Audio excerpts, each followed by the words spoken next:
आज हम पढ़ने जा रहे हैं दर्पण, जो हाई स्कूल परीक्षाओं में पूछा जाता है। शुरुआत करने जा रहे हैं दर्पण के बारे में। तो दर्पण का जो प्रकार होता है वहां से शुरुआत करेंगे। दर्पण के दो प्रकार होते हैं। सबसे पहले एक होता है समतल दर्पण, समतल दर्पण। दूसरा होता है गोलीय दर्पण। समतल दर्पण जिसे हम रोज यूज करते हैं अपने घर, ड्रेसिंग टेबल में होता है, जो हम जिसमें हम अपना घर चेहरा देखते हैं। ठीक है, अपना चेहरा देखते हैं घर में। अब आ रहे हैं गोलीय दर्पण पर। कौन से पर आ रहे हैं? गोलीय दर्पण। गोलीय दर्पण भी कितने प्रकार के होते हैं? दो प्रकार के। कौन कौन से? उत्तल दर्पण और एक अवतल दर्पण। उत्तल दर्पण और अवतल दर्पण, कॉन्वेक्स और कॉन्वेयर। ठीक है, आ रहे हैं यहाँ पर। सबसे पहले बात की जाती है गोलीय दर्पण की। तो गोलीय दर्पण कैसे बनाए जाते हैं? सबसे पहले क्या किया जाता है, एक कांच की खोखली गेंद ली जाती है और इसे बराबर दो हिस्सों में काट दिया जाता है। यहाँ जो गेंद होती है उसका ये होता है केंद्र बिंदु और ये उसकी त्रिज्या। जब इसे हम काट देते हैं यहाँ से, तो ये इस प्रकार हमें प्राप्त होता है कुछ, एक आधा हिस्सा इधर और एक आधा हिस्सा इधर। ठीक है, जब इस कांच की खोखली गेंद को जब हम काट देते हैं तो हमें दो हिस्से अलग अलग प्राप्त हो जाते हैं। और अब हम क्या करेंगे, इन दोनों हिस्सों में से ही एक को उत्तल बनाएंगे और एक को अवतल बनाएंगे। कैसे देखेंगे सभी, किस प्रकार बनाया जा रहा है?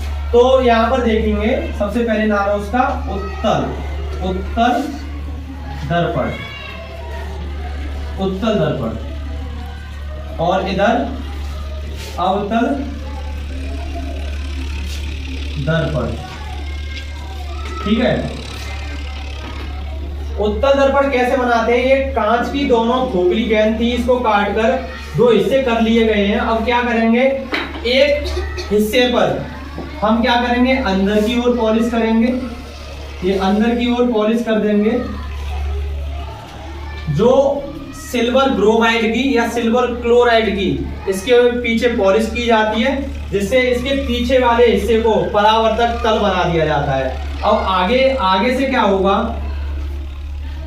आगे इस पर कुछ भी डाली जाएंगी, जो प्रकाशीय किरणें डाली जाएंगी, वे प्रकाशीय किरणें आएंगी और इस तरह यहाँ से टकरा के वापस जाएंगी। परावर्तन इसका यहाँ से ऐसे होगा, ऐसे होगा। ठीक है, ये आने वाली प्रकाश किरण है, आने वाली प्रकाश किरण है जो इसके ध्रुव से टकराएगी, यानी दर्पण का ध्रुव P से टकराएगी और जो मुख्य अक्ष के समांतर होगी वो जिस रास्ते से आएगी वो उसी रास्ते से वापस लौट जाएगी। ठीक है, अब ये उत्तल दर्पण की पहचान कैसे की जाती है कि उत्तल दर्पण वह दर्पण जिसका अंतरीय पृष्ठ पर पॉलिश कर दी जाती है तथा जिसके बाहरी पृष्ठ से प्रकाश का परावर्तन किया जाता है, यह दर्पण उत्तल दर्पण कहलाता है। इसकी पहचान कैसे करें कि इसका बीच वाला भाग, यानी बीच वाला भाग उभरा हुआ होता है और साइड से यह कैसा होता है, दबा हुआ पृष्ठ होता है। ये होता है उत्तल दर्पण। उत्तल दर्पण के प्रयोग मैं आपको बता दे रहा हूँ। उत्तल दर्पण के प्रयोग, उत्तल दर्पण के यूजेस कहाँ होते हैं, उपयोग कहाँ होते हैं?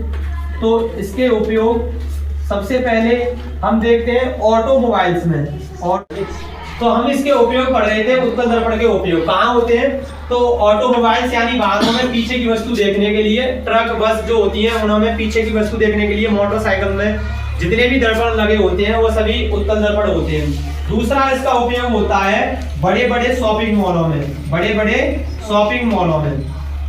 वहां पर क्या होता है कि इस शॉपिंग मॉल में जो एक उत्तल दर्पण है, ये बहुत बड़े क्षेत्र को कवर करता है, बहुत बड़े एरिया को अपना पूरा प्रतिबिंब यहाँ बनाता है इसके मुख्य फोकस पर। तो बड़े बड़े शॉपिंग मॉलों में इसका उपयोग होता है उत्तल दर्पण का। और तीसरा इसका उपयोग है सुरक्षा, जो गलियां होती हैं स्ट्रीट लाइटों में, उस लाइट के आगे से लगा देते हैं ताकि जो प्रकाश है वो काफी दूर तक जा सके। ठीक है, तो इसके तीन उपयोग होते हैं उत्तल दर्पण। ये होता है उत्तल दर्पण। आगे दर्पण पर चल रहे हैं जिसका नाम है अवतल दर्पण। ठीक है, तो ये रहा उत्तल दर्पण। अब जा रहे हैं अवतल दर्पण पर।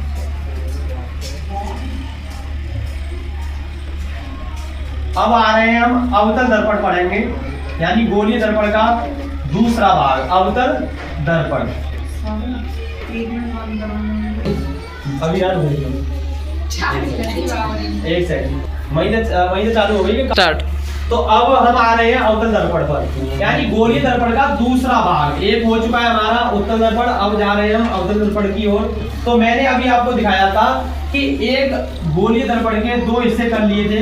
एक के अंदर पृष्ठ पर पॉलिश की थी, जिसका बाहरी पृष्ठ परावर्तन, प्रकाश का परावर्तन कर रहा था। अब आ रहे हैं हम इसके दूसरे भाग पर।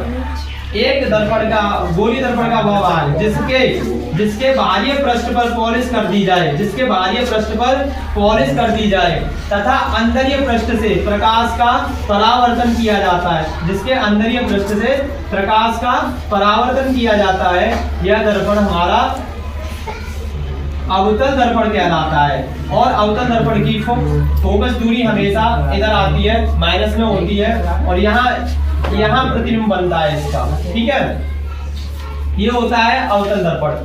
अवतल दर्पण की पहचान कैसे करेंगे कि इसका बीच वाला जो भाग होगा धसा हुआ होगा अंदर की ओर, तथा साइडें इसकी फूली हुई होंगी, यानी उभरी हुई होंगी। इसके उपयोग देखते हैं, इसके उपयोग कहाँ किए जाते हैं। जो डॉक्टर होते हैं, नाक कान गले के डॉक्टर यूज करते हैं। पहला उपयोग तो इसका यह है कि जो नाक कान गले के डॉक्टर होते हैं अवतल दर्पण का उपयोग करते हैं।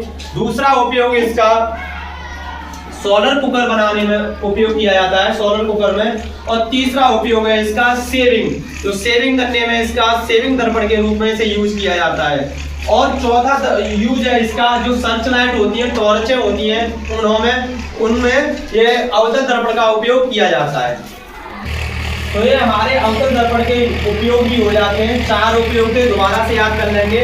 सोलर कुकर में, सेविंग दर्पण में, डॉक्टर गले कान नाक गले के जो डॉक्टर होते हैं वो अवतल दर्पण का यूज करते हैं। और सर्च लाइट में, सर्च लाइट जो टॉर्चें होती हैं उसे ढूंढने में भी अवतल दर्पण का उपयोग किया जाता है।